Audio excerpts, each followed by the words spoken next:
നമ്മൾ അരി കഴുകുന്ന വെള്ളത്തിലോട്ട് നമ്മുടെ പച്ചക്കറി അരിയുന്നതൊക്കെ ഇട്ട് വെച്ചാൽ നമുക്കിതൊക്കെ ഈ ചെടികൾക്കും എല്ലാം വളമായിട്ടിടാം.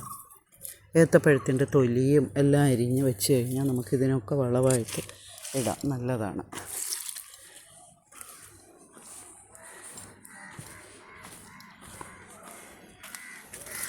ഇതിൽ പച്ചക്കറിയുടെ ആ ഒരു ഇതും കാണും.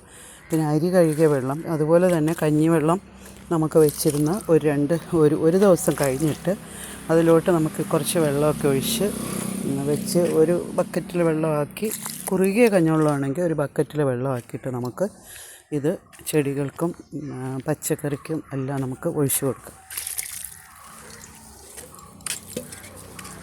ഇതൊന്നും ആരും വേസ്റ്റായിട്ട് കളയരുത്. നമുക്കൊരു വേറെ ബക്കറ്റോ എന്തെങ്കിലും വെച്ചിരുന്നു കഴിഞ്ഞാൽ നമുക്കത് വെറുതെ കളയാം. നല്ല വളമാണ്. നമ്മൾ അല്ലാതെ രാസവളമൊന്നും മേടിച്ചിടേണ്ട കാര്യമില്ല.